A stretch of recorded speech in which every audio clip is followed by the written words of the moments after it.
महाभारत में कर्ण ने श्री कृष्ण से पूछा, मेरी माँ ने मुझे जन्मते ही त्याग दिया, इसमें मेरा क्या अपराध था? मेरा जन्म एक अवैध बच्चे के रूप में हुआ। द्रोणाचार्य ने मुझे शिक्षा देने से मना कर दिया क्योंकि वो मुझे क्षत्रिय नहीं मानते थे। क्या यह मेरा कोई कसूर था? परशुराम जी ने मुझे शिक्षा दी, साथ में शाप भी दे दिया कि मैं अपनी विद्या भूल जाऊंगा क्योंकि वो भी मुझे क्षत्रिय नहीं मानते थे। भूलवश गाय माता मेरे तीर के सामने आकर मर गई। मुझे गौवध का शाप मिला। द्रौपदी के स्वयंवर में मुझे अपमानित किया गया क्योंकि मुझे किसी राजघराने का कुलीन व्यक्ति नहीं समझा गया। यहाँ तक कि मेरी माता कुंती ने भी मुझे अपना पुत्र होने का सच अपने दूसरे पुत्रों की रक्षा के लिए बताया।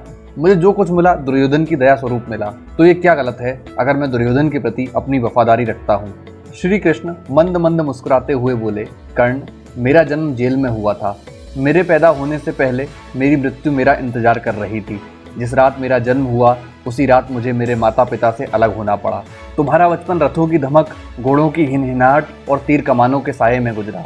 मैंने गायों को चराया और गोबर को उठाया। जब मैं चल भी नहीं पाता था तब मेरे ऊपर प्राणघातक हमले हुए। कोई सेना नहीं, कोई शिक्षा नहीं, कोई गुरुकुल नहीं, कोई महल नहीं। मेरे मामा ने ही मुझे अपना सबसे बड़ा शत्रु समझा। जब तुम सब अपनी वीरता के लिए अपने गुरु व समाज की प्रशंसा पाते थे, उस समय मेरे पास शिक्षा भी नहीं थी। बड़े होने पर मुझे ऋषि संदापनी के आश्रम में जाने का अवसर मिला। तुम्हें अपने पसंद की लड़की से विवाह का अवसर तो मिला, मुझे तो वह भी नहीं मिला। जो मेरी आत्मा में बसती थी वह मुझे नहीं मिली। मुझे बहुत से विवाह राजनीतिक कारणों या उन स्त्रियों से करना पड़े जिन्हें मैंने राक्षसों से छुड़ाया था। जरासंध के प्रकोप के कारण मुझे अपने परिवार को यमुना से ले जाकर सुदूर प्रांत में समुद्र के किनारे बसाना पड़ा। दुनिया ने मुझे कायर कहा।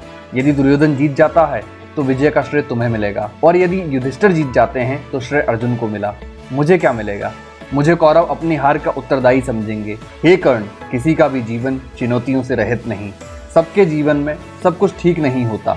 कुछ कमियां अगर दुर्योधन में हैं तो युधिष्ठिर में भी हैं। सत्य क्या है और उचित क्या, ये हम सब अपनी आत्मा की आवाज़ से स्वयं निर्धारित करते हैं। इस बात से कोई फर्क नहीं पड़ता कि कितनी बार हमारे साथ अन्याय हुआ है। इस बात से कोई फर्क नहीं पड़ता कि हमारा कितनी बार अपमान हुआ है। इस बात से भी कोई फर्क नहीं पड़ता कि हमारे अधिकारों का कितनी बार हनन हुआ है। फर्क सिर्फ इस बात से पड़ता है कि हमने उन सब का सामना किस प्रकार किया है।